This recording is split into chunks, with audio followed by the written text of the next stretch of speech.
এর আগে বলেছিল তো মমতা ব্যানার্জি যে মুসলমানরা আমার দুধেল গায়, যে গরু দুধ দেয় তার লাত খাওয়া ভালো। এবার জোড়া পায়ের লাত খাবে মমতা ব্যানার্জি মুসলমানদের কাছে। এটা আপনাকে দায়িত্ব নিয়ে এই বীরভূমের মাটিতে বলে গেল।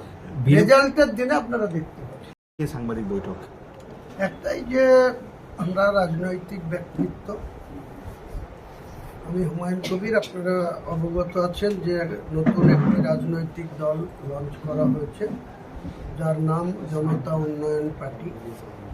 সেই পার্টি থেকে আসন্ন বিধানসভা নির্বাচনে আমরা বীরভূম জেলায় 11টি আসনেই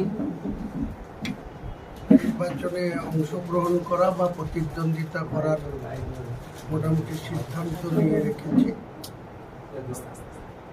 এখানে আমাদের জেলা সভাপতি কলিমুদ্দিন সাহেব, উনি ময়ূরেশ্বর কেন্দ্রে প্রতিদ্বন্দ্বিতা করবে।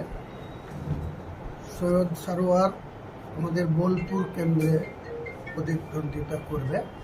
এছাড়াও আমরা আগামী দিনে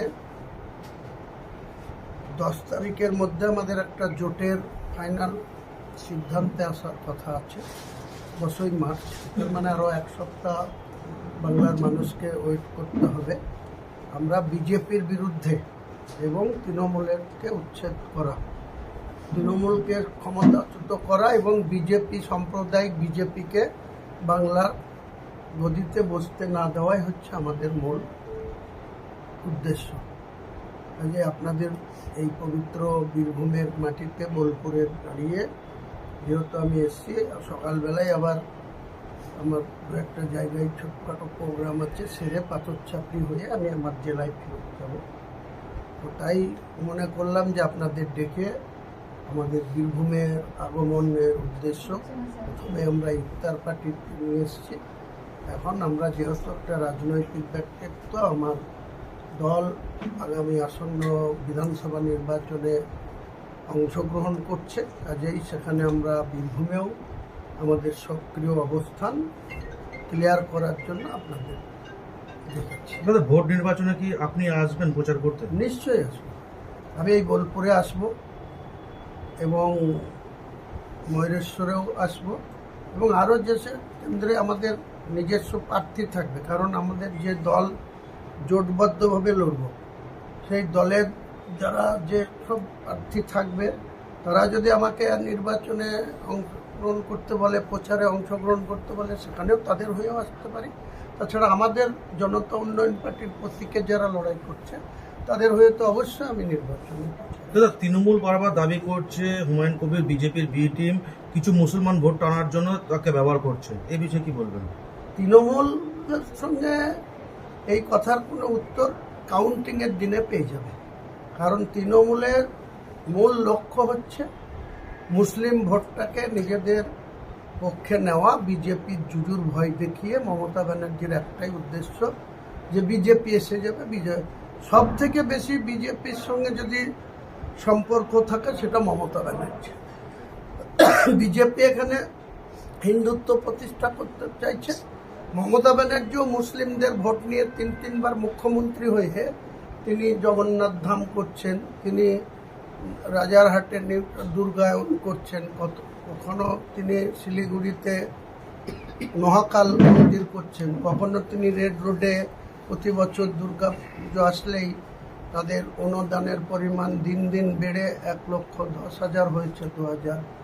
এগুলো তো হিন্দু তোষণ করা। তাহলে মুসলমানদের ভয় দেখিয়ে ভোট নেবে, সেদিন মমতা ব্যানার্জি চলে গেছে। বিজেপিকেও আমরা যোগ্য জবাব দেব। এই হিন্দুত্ব করা লিডার অফ দ্য অপোজিশন, তিনি ডাইরেক্ট বলেন, একটা ক্যাবিনেট র্যাঙ্কে চেয়ার হোল্ড করে আছেন এলওপি হিসাবে, তিনি বলেন আমি হিন্দুদের নেতা, হিন্দুদের ভোটে বিধায়ক। কোনো জনপ্রতিনিধি এইভাবে গণতান্ত্রিক দেশে গণতান্ত্রিক উপায়ে নির্বাচিত হওয়ার পরে এই ধরনের কথা বলা অসাংবিধানিক বা অনৈতিক। তারা বলতে দিন। তিনারা যদি, মমতা ব্যানার্জি যদি মন্দির করতে পারে, প্রতিযোগিতা করতে পারে, তাহলে আমার মসজিদ করতে বাধা কোথায়? সবাই জানে, ভারতবর্ষের মানুষ জানে, বিজেপি মসজিদ ভেঙেছিল 1992 সালে। তারপরে 2024 সালের 22শে জানুয়ারি প্রধানমন্ত্রী সেই রাম মন্দির উদ্বোধন করেছেন ঘটা করে। সেখানে তাদের এত সংকীর্ণতা যে রাষ্ট্রপতি মহোদয়া দ্রৌপদী মুর্মু তাকেও সেখানে ইনভাইট করেনি। এটাই তো হচ্ছে বিজেপি। তাহলে বিজেপি আজকে অমিত শাহ বলেছে যে আমি নাকি মমতা ব্যানার্জির হয়ে করছি। আমি অমিত শাহকে প্রশ্ন করি যে আপনি আপনার সঙ্গে বা আপনার মোদিজির সঙ্গে মমতা ব্যানার্জির বা কেন আজকে এত টাকা কোটি কোটি টাকা খরচ করে সিবিআই ইডি তদন্ত কি হলো? অভিষেক বন্দ্যোপাধ্যায়ের বিরুদ্ধে কেন ব্যবস্থা হয় না? কেন এখনো পর্যন্ত পার্থ চট্টোপাধ্যায় কোটি কোটি টাকার দুর্নীতি করে 3 বছর জেলে থেকে আবার তারা জামিন পেয়ে যায়? তাদের বিরুদ্ধে কেন আপনারা কোনো বিচার ব্যবস্থা দিয়ে সাজা দিতে পারেন না? বড় বড় কথা বলছেন আপনি। আপনি ভারতবর্ষের স্বরাষ্ট্রমন্ত্রী, আপনি হুমায়ুন কবিরকে টার্গেট করছেন যে আমি নাকি মমতা ব্যানার্জির বি টিম, আর মমতা ব্যানার্জি বলছে আমি বিজেপির ভোট কাটুয়া। আমি বলছি 2,62,00,000 মুসলিম ভোট আছে, তার মধ্যে 40 লক্ষ মতো নন বেঙ্গলি মুসলিম। তাদের ওই জাভেদ খান, ববি হাকিম, নাদিমুল হক, গুলাম রব্বানি, এরা সব নন বেঙ্গলি মুসলিম। তাদেরকে ক্ষমতা দিয়ে রাখা হয়েছে। বাঙালি মুসলিম যেটা 2 কোটি প্রায় 20-22 লক্ষ ভোটার আছে, তাদের কোনো গুরুত্ব নাই। মমতা ব্যানার্জি তাদের তেজপাতা হিসেবে ব্যবহার করে। এর জবাব এর আগে বলেছিল তো মমতা ব্যানার্জি যে মুসলমানরা আমার দুধেল গায়, যে গরু দুধ দেয় তার লাত খাওয়া ভালো। এবার জোড়া পায়ের লাত খাবে মমতা ব্যানার্জি মুসলমানদের কাছে। এটা আপনাকে দায়িত্ব নিয়ে এই বীরভূমের মাটিতে বলে গেলাম। রেজাল্টের দিনে আপনারা দেখতে পাবেন। বীরভূমে কোন কোন বিষয়গুলো নিয়ে প্রচারে নামবে? সার্বিক বাংলায় যে সমস্ত দুর্নীতিতে ছেয়ে গেছে, বীরভূমও তো দুর্নীতির একটা আঁকড়াখানা। এখান থেকে কোটি কোটি টাকা তুলে নিয়ে যাওয়া হয়, রাজ্যের শাসক দলের কোষাগারে জমা হয়। বীরভূম কি পেয়েছে? বীরভূমের বেকারত্ব জ্বালা রয়ে গেছে। বীরভূমের যারা হতদরিদ্র গরিব মানুষ তারা খুনোখুনি করছে, মারামারি করছে, তাই বকটু এর মতন ঘটনা স্থাপন করে দিয়েছে মমতা ব্যানার্জি। এইসবের যোগ্য জবাব আগামী দিনে বকট ইস্যু উঠবে। তোলাবাজি করা কোটি কোটি টাকা, আমার কাছে খবর আছে যে প্রশাসনের মাধ্যমে রাজ্যের শাসক দল এই বীরভূম থেকে 52 কোটি টাকা মাসে তুলে নিয়ে যায়। এসব প্রচারে বলবো, মানুষ সিদ্ধান্ত নেবে। বীরভূমকে কেষ্টগড় বলা হয় এবং এখন কেষ্টগড় সেখানে জনতা উন্নয়ন পার্টি কতটা আশাবাদী বলে মনে হচ্ছে? মাননীয় কেষ্টবাবুকে 3 বছরের কাছাকাছি তিহার জেলে থাকতে হয়েছিল, এই জেলে আর তিহার জেল মিলে। তখন এই মমতা ব্যানার্জি তার পাশে একদিন দেখতেও যায়নি, খোঁজও নেয়নি। আবার এসছে, তখন তাকে আবার বাঘ বলা হচ্ছে।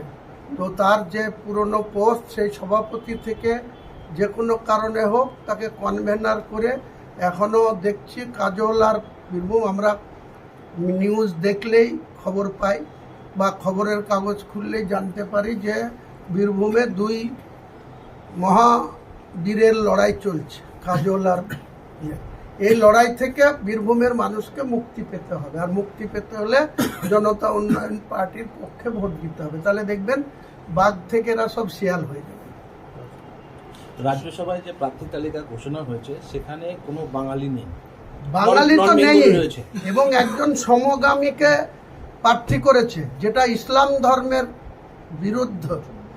ইসলাম ধর্ম কোরআনে নাজায়েজ বলা হয় এদেরকে, যারা সমগামীতে যুক্ত থাকে তাদেরকে ইসলাম ধর্ম কোনোদিনই টয়লেট করে না। তাহলে মুখে ইসলামদের ভালোবাসা দেখায় মমতা ব্যানার্জি, অথচ একজন সমগামীকে তিনি প্রার্থী করে দিলেন। যে মুসলিম নিধন করে এসছে, যে বাবুল সিপ্রিয় আসানসোলে, তাকে রাজ্যসভায় পাঠাচ্ছে। যে ডিজিপির রাজীব কুমার ওই 2012 সালের 5ই ডিসেম্বর যাকে সুদীপ্ত সেনকে কাশ্মীরের লাদাখ থেকে গ্রেপ্তার করে আনা হয়েছিল, লাল ডায়েরির কথা আপনারা সংবাদ মাধ্যম তখন থেকে শুনে আসছেন। সেই লাল ডায়েরি তার কাছে আছে, সেটা যদি প্রকাশ করে দেয়, তাই ডিজিপি রেখেছিল, ডিজিপি থেকে এই রিটায়ার করেছে, সঙ্গে সঙ্গে তাকে রাজ্যসভায় পাঠাচ্ছে হচ্ছে। এসব বুঝতে হবে আপনাদেরকে। কাজে আগামী দিনে এসব করে পার পাবে না মমতা ব্যানার্জি। মমতা ব্যানার্জিকে বাংলার গদি থেকে বাংলার মানুষই সরিয়ে দেবে, শুভবুদ্ধি সম্পূর্ণ মানুষও সরাবে। আর এই যে মুসলমানদেরকে উনি শুধু বিজেপির জুজুর ভয় দেখায়, আমি বলেছি আমরা বিজেপিকে রুখবো, আপনি বিজেপিকে রুখুন। আপনি এত মন্দির করছেন, এত অনুদান দিচ্ছেন, তাহলে হিন্দুরা কেন আপনাকে ভোট দেবে না? তাহলে আপনারা সেই সব ভোটে মুসলমানদের ভোট নিয়ে আপনি বিজেপিকে আটকাবেন কেন? আপনার কমিউনিটির ভোটে আপনি আটকান না বিজেপিকে, আটকান। কে মানা করেছে? দাদা একবার